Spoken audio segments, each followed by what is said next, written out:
Hey guys, it's Gabby. Thank you so much for joining me for another edition of The Gift of Gab. Today, I want to talk to you about being directable in voiceover. What is it? What does it mean? What are the client's expectations? And how do you live up to them? Stick around. Well, I have a wonderful electronic invention I want you to see. It looks something like this.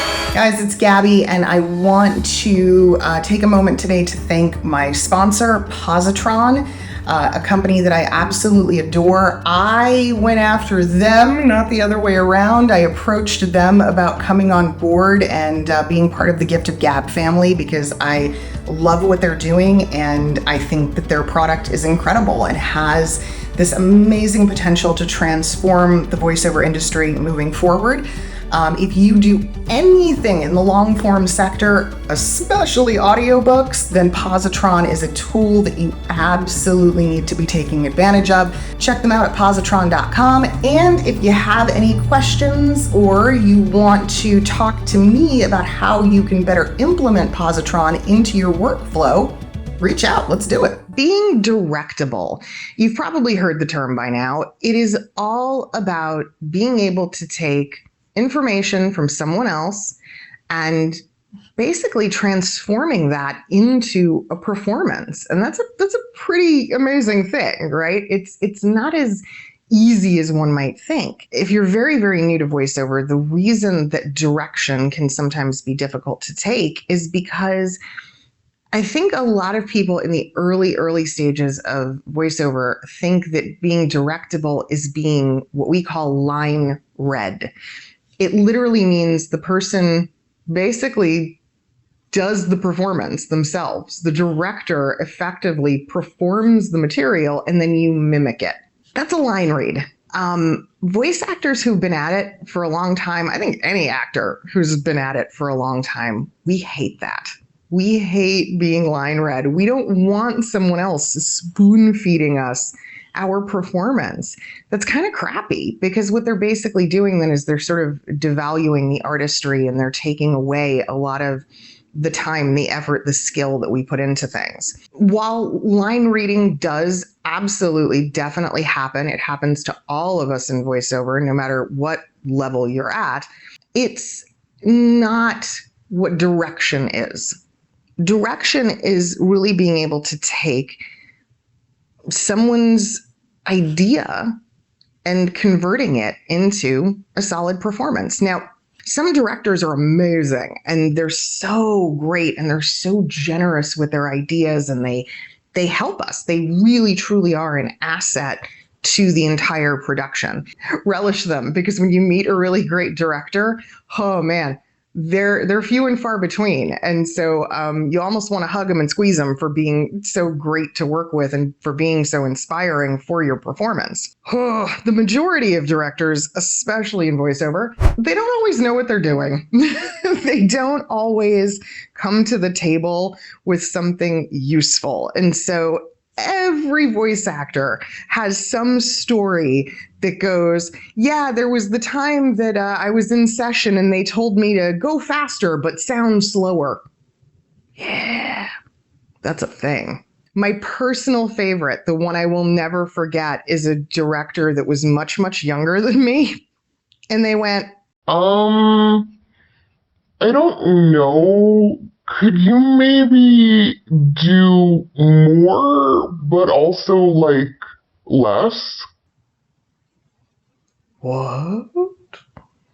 It's hard to not just stand there and kind of go blank and not even, you almost don't want to give them the benefit of a response to something that ridiculous. But we have to put up with this. This is real. Like, we deal with this on a regular basis. The point is that direction is something you learn in two ways.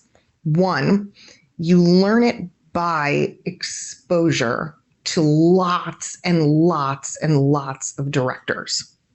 And that, in my opinion, is one of the biggest values of voiceover coaching.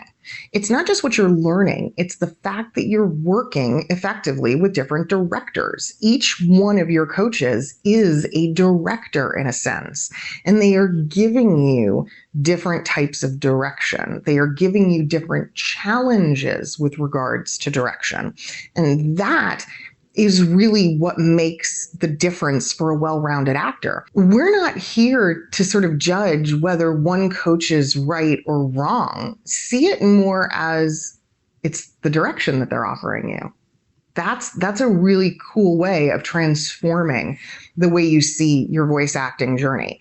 If your coaches are your directors, then you're getting, by working with multiples, this really well-rounded, really robust way of understanding how to work with directors of all types and with all kinds of the demands that directors make upon us. So that is hugely beneficial. The second thing is that you've got to learn how to self-direct. You have to learn how to challenge yourself to interpret direction in different ways, the same way your coaches challenge you to do this, and ultimately the same way a client will challenge you to do this. How? Never look at a script as a static thing with only one interpretation. That's the biggie. Always, always, always look at a script and say, how many different ways could I do this?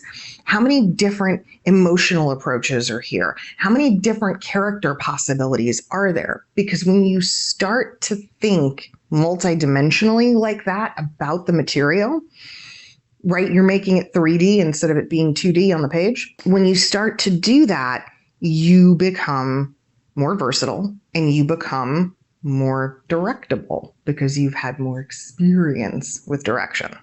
Directors always know a new talent, always, because a new talent can rarely deliver different options in the booth. Their directorial abilities are very narrow. They can only really do one or two things. And so you don't want that to be you. You want to be extremely directable and very flexible and very fluid with your ability to take direction. You also have to remain calm in the face of some of the really weird shit we get asked to do.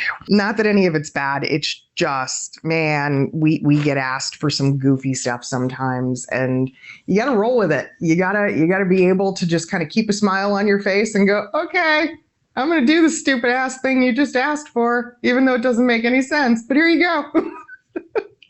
And then you let the director realize that that was a mistake on their part.